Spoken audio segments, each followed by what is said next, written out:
Welcome to the Coming Home Well podcast, the show that educates, supports, and advocates for the veteran community.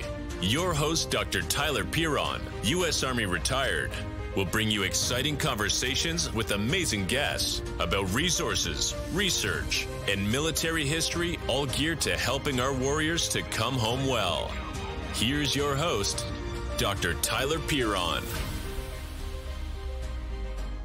Welcome back to Coming Home Well. I'm your host, Tyler Piron, and today we're going to talk about something that I really care about. In fact, it's one of the most important things that we talk about at Coming Home Well is how do you get a job as a veteran? How do you transition? How do you find that new purpose, that new thing to do? Because everybody's got to work. It's really tough. Even if you're disabled, a lot of folks are looking for work, and you're trying to figure out, like, how do I make that transition? If you guys remember, we used to have a whole podcast about veteran transition with the coach over at the Department of Veteran Services, because it's such a challenge. So to talk about that, we have an expert on military transition. He's written a book. It's actually a great book about military transition, but it's also from the other side. Why would a company want to hire veterans? We've answered that question a lot, but there's always a lot of things that we leave out and that employers really need to know. So even though we've talked about, like, oh, here it is in the big schema, we have Matt Lewis, who's going to talk about all these things. Now, Matt has a great resume. He's been in uniform. He's been in the corporate world.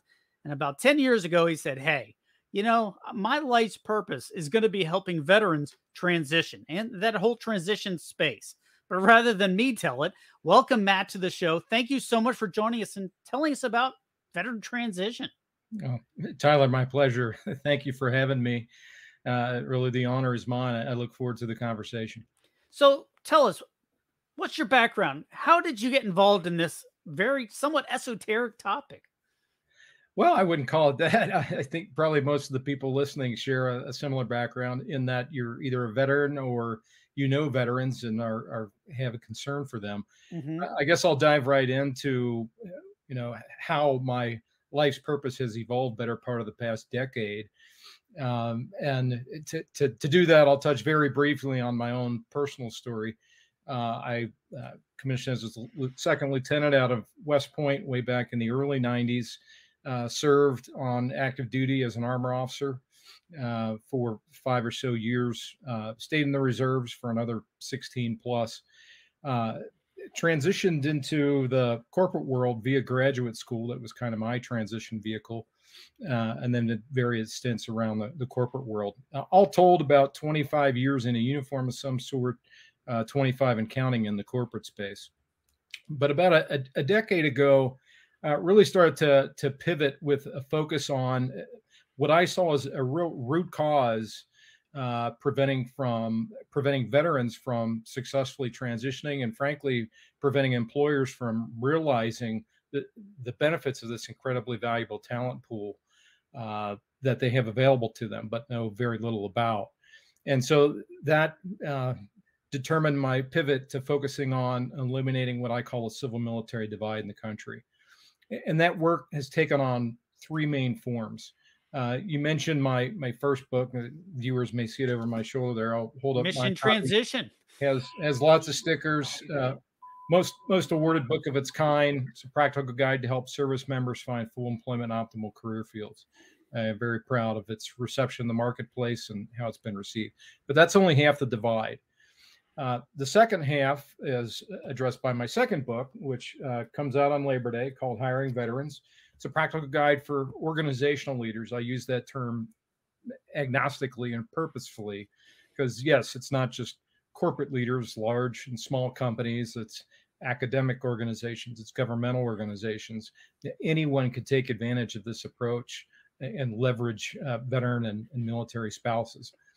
But even so, and if it's not already apparent, I focus on employment, and I think it's important to call that out because studies show if you get a veteran or military spouse effectively fully employed, I should say, in a career field of their choosing that's right for them from the outset, upon the departure from the service, they will, over the course of their career more than double their earnings, rate of retention, job satisfaction. It's incredibly important.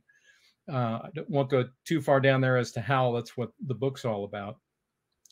But even if you're successful with both of those two books, what still exists from an employment standpoint is what I call a lack of a warm handoff in between your last duty station and the community in the which you settle. And that's where my work comes in, kind of my new day job, as it were, at PeerPost. Since I retired from Deloitte, my last corporate role, I joined PeerPost as its president. And what we do at PeerPost, without going too far down the rabbit hole, we've created the world's largest proprietary database of translated competencies and skills. Why that matters to the military spouses and veterans, and frankly, anybody else out there, non-veterans as well, is you can, for free, for life, for everyone, go out onto our website, take 15 minutes, create, we call it a passport. It's an online profile. Think a LinkedIn profile. Again, 15 minutes, it'll instantly translate anything that you've done in your military background or your civilian background to your underlying competencies and skills. For the HR types in the crowd and that followed Josh Burson, this is where hiring is going, hiring based on skills and competencies. So we help individuals understand what those underlying skills and competencies are, and then after it's instantly translated, instantly match those individuals to job openings in the U.S. economy for which they're a fit based on those competencies and skills, all for free for life. You know, that's really interesting, because that is one of the number one things I hear, especially when I look on resumes and I see a lot of them on hiring panels. And it's literally, I understand it because I'm coming from a military background. But even then, if it's a Navy person, I have no idea what they actually did or are doing, unless it's a very tight fit that matches something else that I have experience with. That's or right. Air Force or any of these other things. And they may be perfectly qualified, but the language is so full of acronyms and assumptions about I know what that means that it doesn't make a whole lot of sense. It's not the competencies, knowledge, skills, and attributes and tasks that people are doing. It's sort of gobbledygook that makes sense in context. If you don't have that context, you're kind of flapping.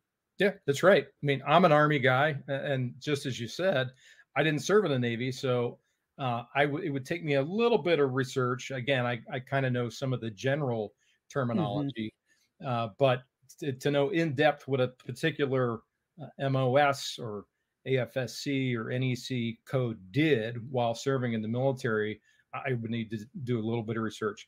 And again, I'm someone that has spent 25 years in uniform of some sort. Imagine how difficult it is for these hiring managers or talent acquisition professionals that have most of them have no military experience whatsoever. So again, we make that easy for them to understand who these individuals are, what they bring to the table, and how that translates in the real world. For the veteran themselves, again, we do that translation for them. We hand them a graduate level Ivy League MBA resume that they can use electronically, they can download and print out, use this as an old school hard copy, however they wish, all for free for life. That's super interesting. So you wrote the first book, Mission Transition, and said, okay, that's the military side. And then hiring veterans is really for the organizations that want to hire. Now you're sort of like putting the glue between them and saying, hey, you here, you there, you two should talk. Sort of like, what do they call it when they setting up a blind date? Yeah. And that's a good analogy. But, again, I have a bit of an engineering by education background, and I tend to be a systemic thinker. That's what I've done for most of my time in the corporate space. And so that's exactly how I've approached the problem. And for me, and I'm going to pivot to a couple slides, call out some stats, why I think it's so important to focus on this. And, you made the comment earlier about why we should be hiring veterans. I just want to call out a couple stats to that point. So are those ready? I can pull them up on the screen. Yeah, go ahead. All right. So in a typical presentation I make, I debunk any number of myths out there, one of which is that organizations putting together hiring programs really has no quantifiable outcomes. And the truth is far from that. You start with the fact, if I'm running a for-profit business, I would like to endear this incredibly large population that has 1.2 trillion in annual buying power to my brand. Mm-hmm. And so that's kind of point one. Point two is, if you look at bringing on this talent as part of a diverse and inclusive workforce, veterans are going to bring 22% increase in productivity, 13 times higher mean cash flow, 4 more times able to deal with performance problems, and better able to identify and build leaders.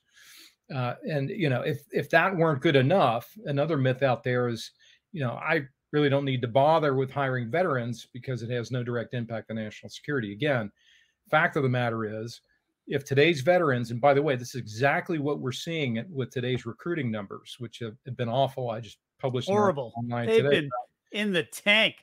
That's Yeah, right.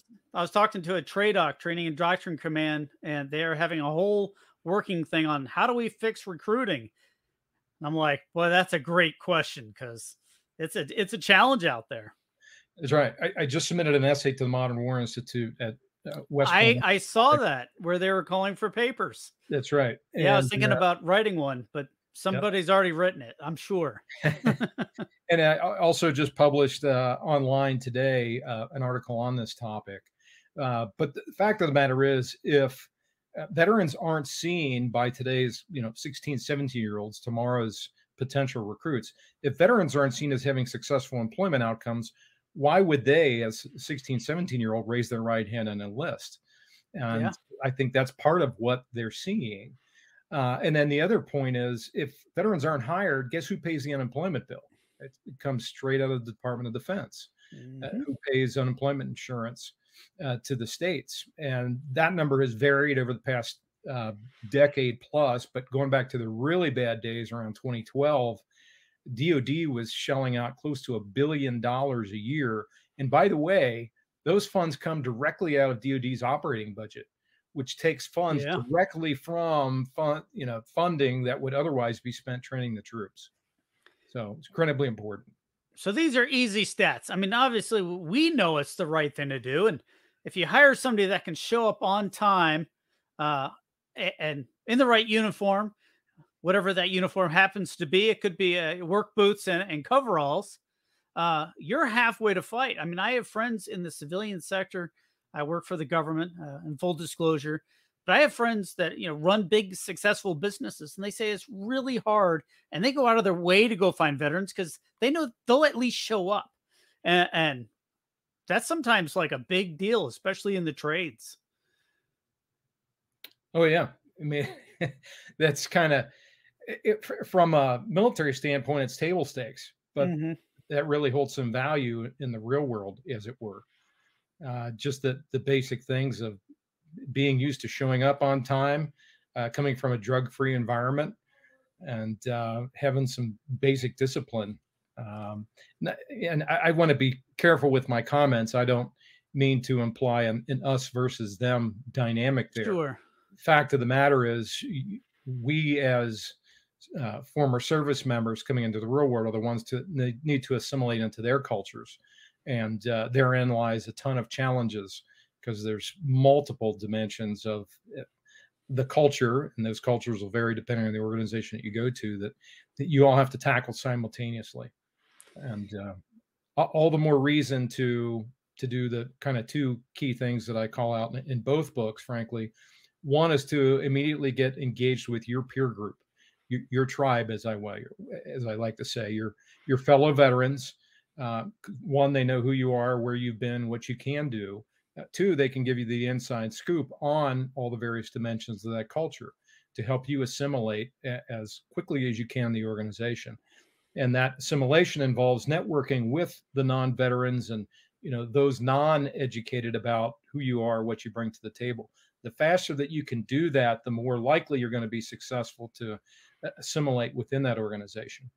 And then the other part of that is taking on role with mentors within the organization. Hopefully, the organization to which you matriculate has some sort of mentoring program, both internally and externally. Internally, I think it's helpful to engage with those a bit more senior in the organization. Mm-hmm. They can help you understand some of the basics around why things are done the way they are, what the history is behind it. Typically, things are in place for a reason. But then again, from an external standpoint, there are some times where you just have to vent, and talking to people inside the four walls of the organization isn't where you want to be doing that venting. And so organizations like American Corporate Partners, just to cite one example, exist. Veterati is another one. I could go down the list, but there are options out there of which you all should take advantage to have that ability.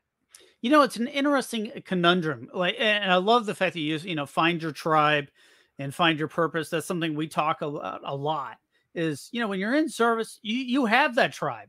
As you're going, even if you PCS or go somewhere else, it's a natural grouping of whatever you are, whatever you do in the service. But then when you get out of the service, it's not naturally there necessarily.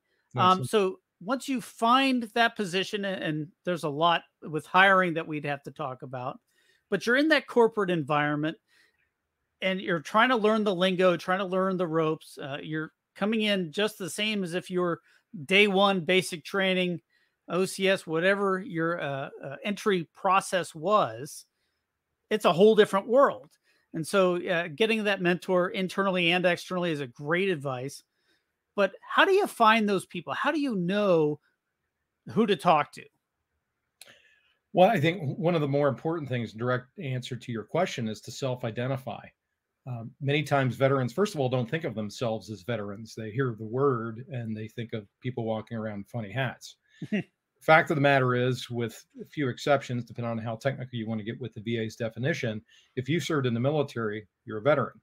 And if you do self-identify walking into the door to the HR folks that will process it, all the administrative paperwork that needs to take place to initiate employment at your new location, they will typically be able to connect you with others in the organization. Mm-hmm. Now, hopefully that organization has what I'll call a business resource group or employee resource group specific to veterans.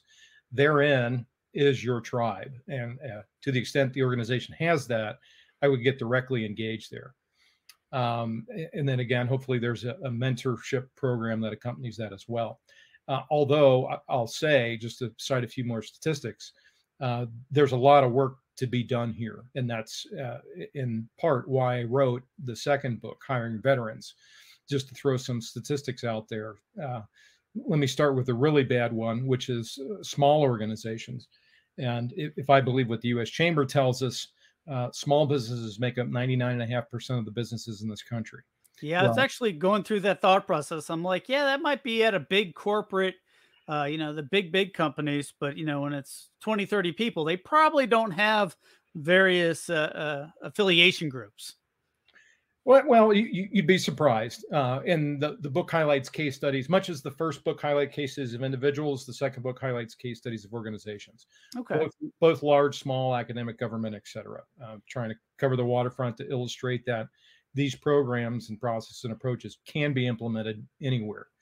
And so there's some case studies with small organizations in there. But to get back to the statistics, again, not a good news story, but 99.5% of the businesses in the country are small.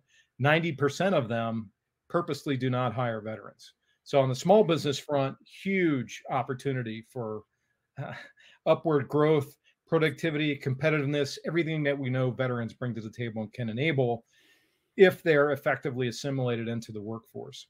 But to look at even the larger corporations, if I believe what Korn Ferry tells us, 80% of organizations do not have veteran hiring programs. And more than half of them don't have onboarding programs. More than half don't train their talent acquisition professionals on veterans. And I could go down the line. The point is, there's a huge upside here for organizations of all sizes to help themselves really by doing well by the veterans out there. So I have a quick question, and if I misheard it, let me know. You said small businesses, 90% don't hire veterans or haven't hired veterans yet, or just don't have veterans on staff? Or is it an intentional, hey, look, we just don't want to hire those people? Well, the way that the U.S. Chamber quotes it, and again, I defer to them for the Fair. basis of their statistics, but they tell us that 90% of small businesses in the country do not purposefully hire veterans, is the way that they phrase it. Okay. So they didn't go out of their way to hire veterans, but if you just happen to be, they're not going to exclude Yeah, you yeah. for some Well, reason. no, I wouldn't say at all that anyone is excluding them. They don't have formal programs Gotcha. to Okay. So that's make a it an slight ongoing habit. wording matters. And so I was like, wow, that would be a front page news, I would think, Yeah, like, hey, 90% of small businesses don't want to hire veterans. yeah. No, I wouldn't take it that far. Yeah. No, no. That's why I wanted to clarify, because it's just they don't have a intentional process to hire veterans on purpose. Yeah, Like they're looking to hire them intentionally, right. but even that, they're missing out. That's right. And it can be done. And there's a couple case studies of smaller businesses in there that call out exactly the way in which they've been successful in doing it. So if you're a small business and you want to hire veterans, perhaps it's just a challenge to find them, or I'm sure there's resources out there. Obviously, they go to Pure Post. That's a great resource, but is that something that's addressed in the Hiring Veterans book? Oh, yeah, for sure. And so just to jump into that, if I'm advising any organization around kind of the way in which they should get started, first of all, and frankly, this would go for any kind of talent initiative, not just hiring veterans, but you got to make sure that you have top-down executive level support, and not just talking the talk, but walking the talk, both in terms of financial and programmatic resources to make this thing live and thrive. And frankly, the larger the organization, the more important that is, because the larger the organization, the more bureaucratic inertia and behavioral inertia you're going to experience. We're talking, in terms of putting these programs in place and having them be successful, it's a fair amount of change. And as we all know, change is hard. And we as human beings tend to resist change. And so you need that top-down support. Next would be to, if one doesn't already exist, make sure there is a veteran-focused business resource group. Some may call it employee resource group, what have you.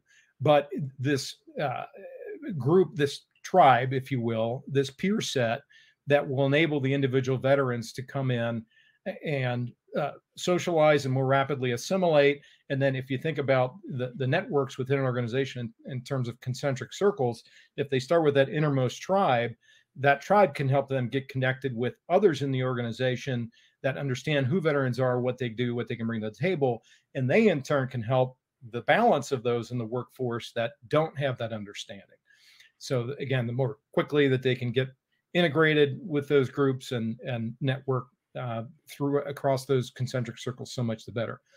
The other, and I've talked about mentoring programs and onboarding programs, incredibly important. You have those, and much as our service members, right as they entered the service, engaged in some sort of basic training, there should be some relatively immediate, may be too strong of a word, but in close order, some onboarding training that does take place to help the individual understand the role they're going to be playing, the culture of the organization, make that all as transparent as they can, what the reporting lines look like, and everything else that they're going to need to succeed within the organization.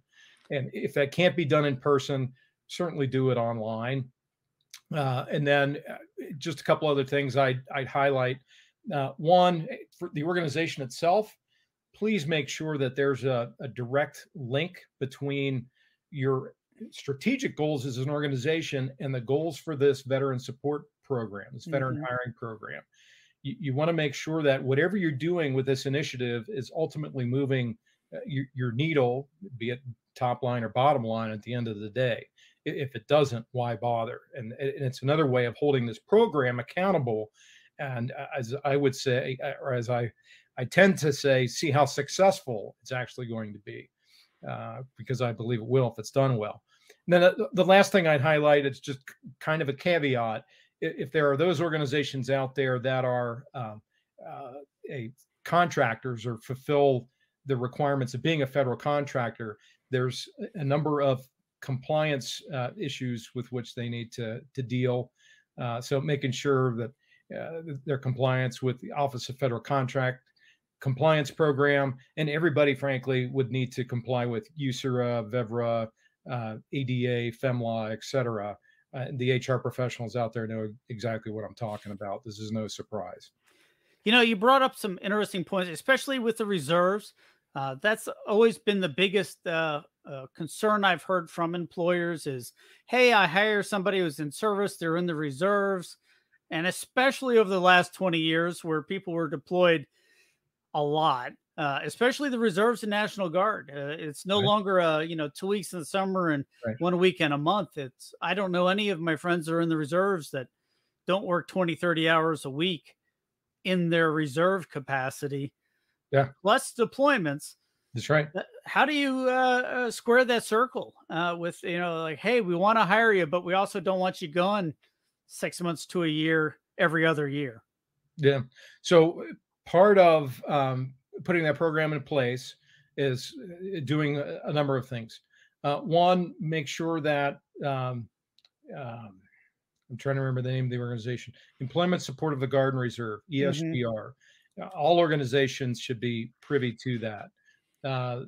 This is an organization that works on behalf of both the organization and the reservist or the Guards member as well. To your point, some may be wondering, how can this be? President George W. Bush operationalized the reserve in 2008, that for the purposes of overseas contingency operations effectively put reserve and guard, I'll call it the reserve component writ large, on relatively equal footing with those of us on active duty, which effectively meant that the frequency with which they might be activated and deployed is more frequent than it would have been in past years. And to your earlier point, the old Guard and Reserve of years gone by, 1 weekend a month, 2 weeks in the summer, is pretty much a thing of the past. And so, ESGR, getting back to that point, ensure that you're engaged with them. ESGR has in the appendices of my book and the voluminous free resources I have online on my website, checklists that both the individual person, the member of the reserves, as well as the organization itself, make sure that everything's clear and spelled out right up front, who needs to do what in the event of any of these contingencies firing up and taking place. Now, thankfully, if we're at a point, we're post OIF, OEF, Iraq and Afghanistan, but there's still all sorts of potential contingency operations out there. We live in a very chaotic at the moment. Deployed in like 160 countries right now. Yeah. It's not to the same level, but perhaps that's one of the reasons that the small and medium businesses are a little more hesitant to hire veterans, even if they're not in the Guard and Reserve. They might be or whatever. And we also have the serious tropes. I think that's being dispelled over time. But at the same time, the Vietnam era legacy, all vets are crazy, or PTSD, which is so far removed, is so kind of laughable now, or on drugs. And, you'd always see those in the movies. And I think we have a better reputation these days. But I'm sure there's some people who hold on to those tropes from the movies. I don't know that that's current an issue, but what do you think? Well, you just hit on a good one. And if I can go back to Sharon a few slides again. Sure. Let's quickly dispel some of the myths that you tend to see around here. So I'll start from the top, and I'll try to knock these off quickly. So let me start here. There's a myth out there, trope, I'll use your word, about veterans not being educated. And the fact of the matter is they are, and there's a couple of different measuring sticks. Percent with a high school degree, veterans is higher. If you look at percentage of veterans more likely to have a graduate or advanced degree, they're 160% more likely than those not. And oh, by the way, veterans with bachelor's degrees have 3 times more work experience than non-veterans. Mm-hmm. And by the way, we also have veterans, or I should say, the military is the greatest source of um, security clearances. Oh yeah. Yeah. So a couple other ones real quick. There's a trope out there about everyone being, as I like to say, a trigger puller or served in a combat arms capacity. Fact of the matter is less than 15% have. There's the study that calls it out. And there's the point around military clearances. I'll end with this one because this is one that always tends to open people's eyes about all veterans having PTSD. Fact of the matter is, and I'll just call out the math here, in a notional 1,000-person organization, organizational leaders out there, you have 5 times more civilians in your organization that have PTSD than your veterans do. So very quickly, the math, notional 1,000-person organization, studies tell us the labor pool is made of 6% of veterans. So you got 60 vets. Of those 60 vets, again, studies tell us somewhere between 11 and 20% of post 9/11 veterans, because that's who we're hiring, have PTSD. Let's take the high end of that range just to be conservative. So 20% of 60 is 12. So let's compare that with the 940 non-veterans.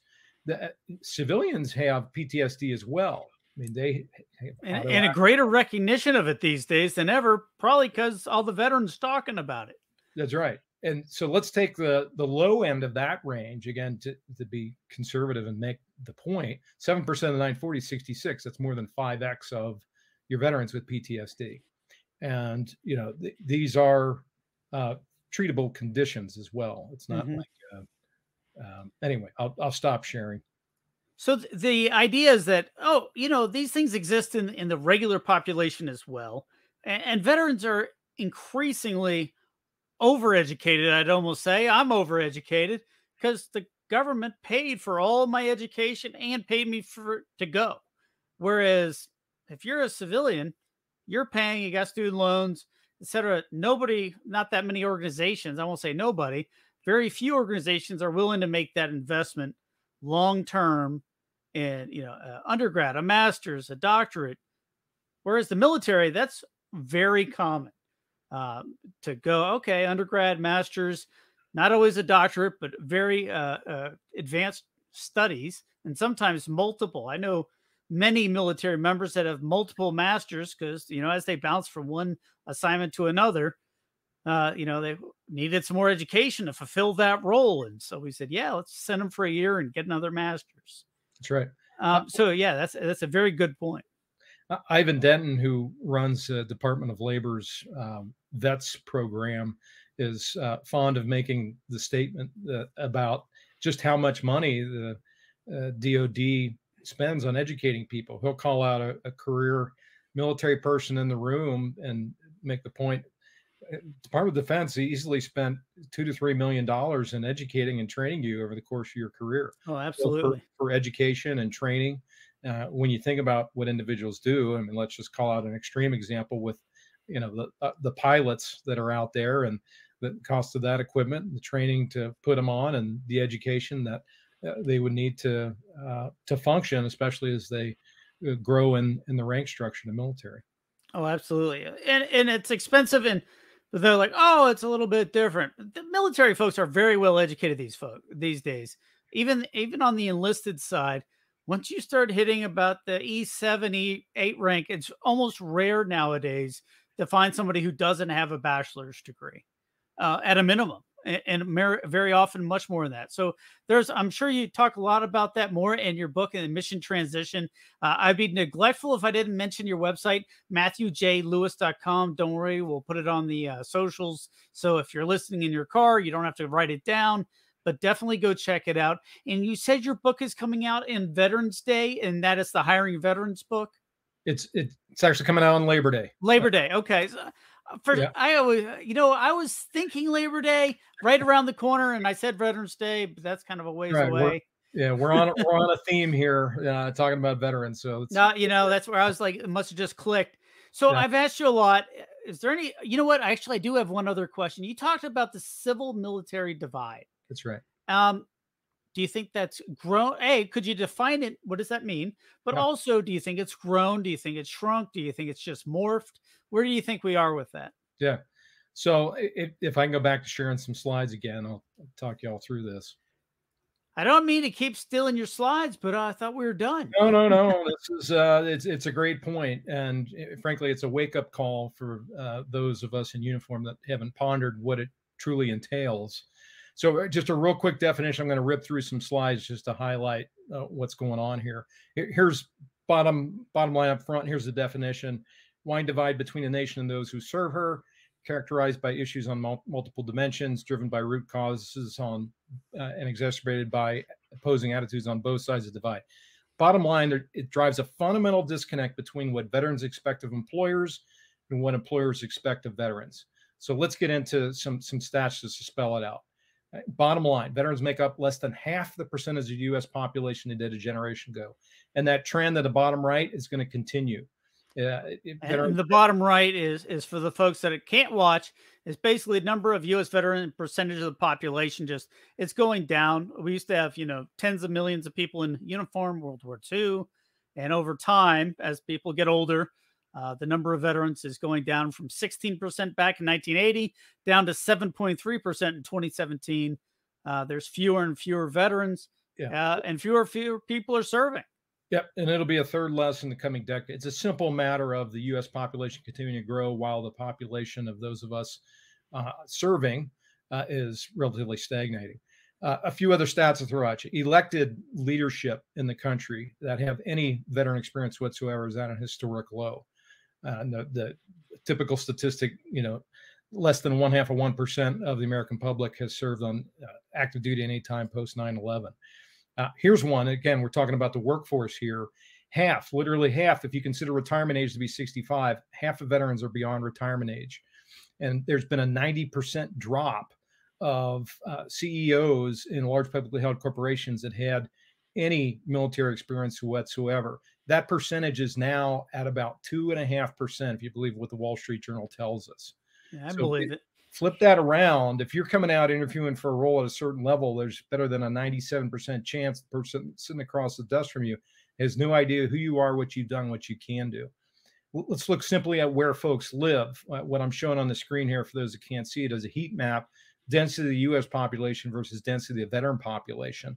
They don't overlap very well. And as a result, we have a veteran population where the public just doesn't understand or appreciate the problems that they face.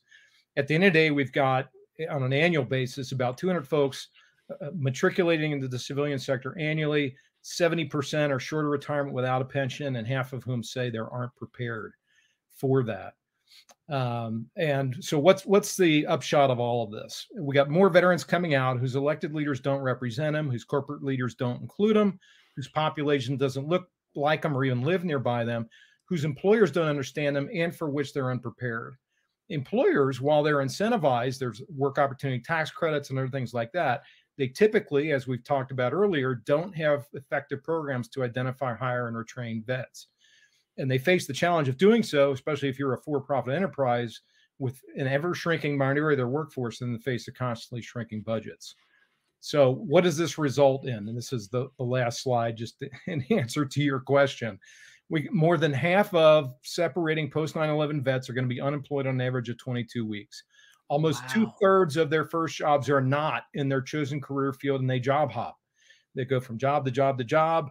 And half of these individuals are still not in a job in their preferred career field by their 6th post-military job, the number 6, incredibly sustained rate of failure. And to add insult to injury, the suicide rate among post 9/11 vets is more than doubled. So, there's some very sobering facts. The 50% are not in the job they're choosing, because when I was very young and early in my Army career, I learned that I was poor, even though I was in the service. But then I realized, when you don't have money, that's the most expensive time of your life. And there's a number of studies that explain that, because you can't buy quality, you can't do things. So you do things temporary, and that doesn't get you really where you want to go, except you're sustaining or trying to maintain the best you can. And that's a real challenge. And the transition part, it's almost incredible that half are sitting there going, yeah, I'm not ready for this. Um, Even with all the things DoD does to try to get people ready. That's right. And there's some new programs I've heard that have had great success Yeah. for the people that are taking advantage of it, that sort of match up employers with people that are transitioning. And we've talked about that somewhat. Yeah. But yeah, that other than that, a lot of people are like, bye, see ya. Yeah. And now I'm flailing. Yeah. And that's not where we want to be. Yeah. Skillbridge is a must. Yeah. For that matter, any sort of an internship or fellowship program that'll get you boots on the ground outside of the military prior to you being handed your DD-214. Yeah, Skillbridge has had so much great success. Everyone I know that's been involved with it. I was out in Vegas just a couple weeks ago for Black Hat, the big cyber conference. Yeah. And one of the guys, he was a Navy pilot, and he was doing this thing, and he was talking about how something was similar to, living on a carrier and preparing a carrier for deployment. I'm like, well, how in the world did you go from that to working cybersecurity? And he's like, oh, Skillbridge. And I was like, that's awesome. What a great transition for him. Because it was something he was interested in. But I was like, oh, we had a whole conversation, nothing about cybersecurity. It was all about Skillbridge.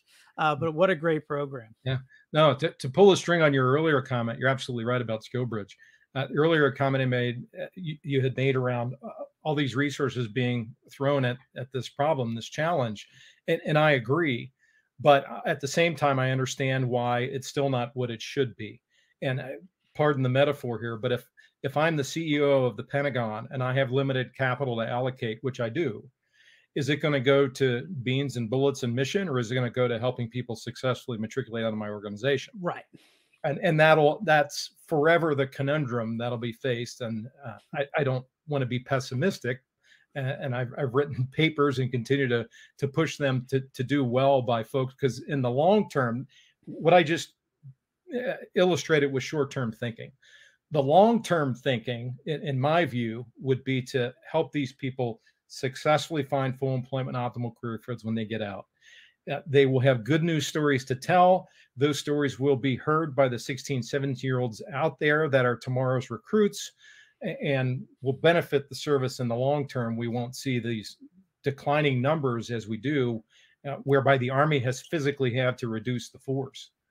Yeah, these 22, 23-year-olds getting out after their first term are critical to spreading that message about, yeah, it was great. I mean, it was kind of tough, but, I'm glad I did it. And I have these benefits. And they're the best recruiters because the people they're talking to are plus or minus 3 years, 4 years of where they're at.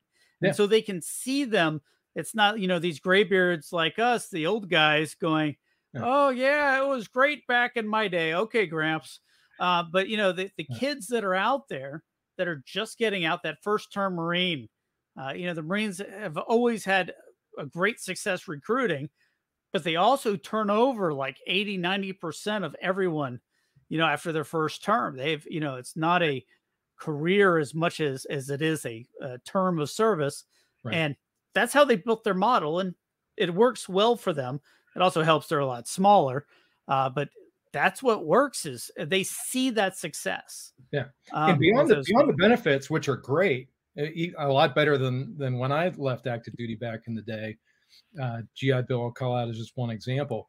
But beyond the benefits, and I don't think service members have this full appreciation or understanding, the skills and the competencies that they develop during their time in service. We just noted the training and education that they get. Mm-hmm. But when they go in, and again, I'll foot stomp the Pure Post passport, and they go in and do that and they see that translation, it always brings a smile to my face to see the light bulb go off in their head. Oh, I did do this. I can do this. And not just that, but here's where and how that fits into the real world. It will enable me to have full employment in this career field that I hadn't even considered. It opens doors and windows that they had never thought of.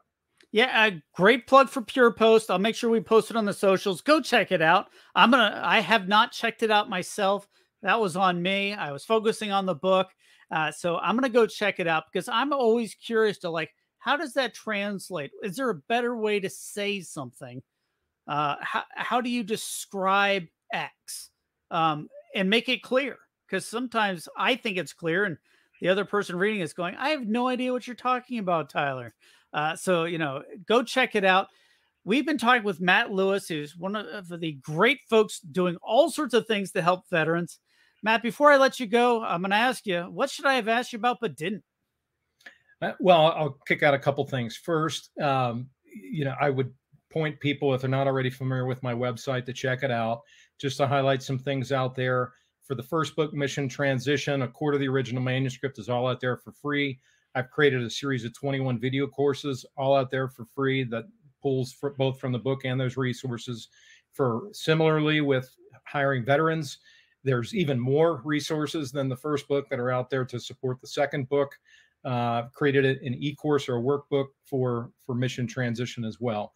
You find tons of articles, white papers, and opportunities to support you out there. So please take advantage.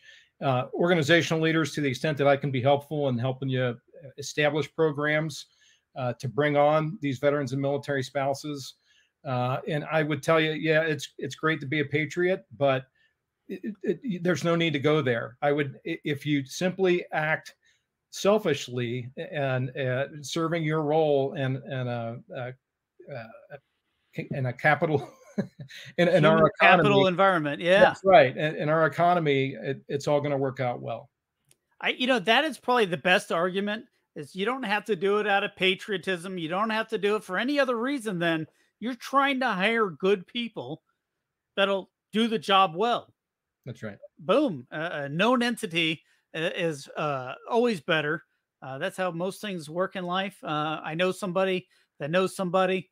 Well, hey, when you're in uniform, you at least know some things about them that are pretty universal. Hey, Matt, thank you so much for joining us on Coming Home Well. We'll share the website with all the links. So folks, go check it out.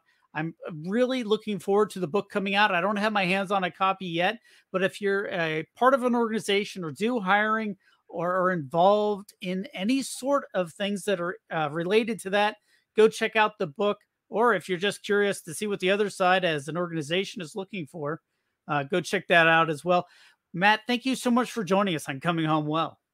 Certainly my pleasure. Thank you so much for having me. Thanks for joining us this week on Coming Home Well with Dr. Tyler Piron. If you enjoyed this episode and you'd like to help support the podcast, please share it with others, post about it on social media, or leave a rating and a review. Thanks again. And until all are home and all are well, this is Coming Home Well.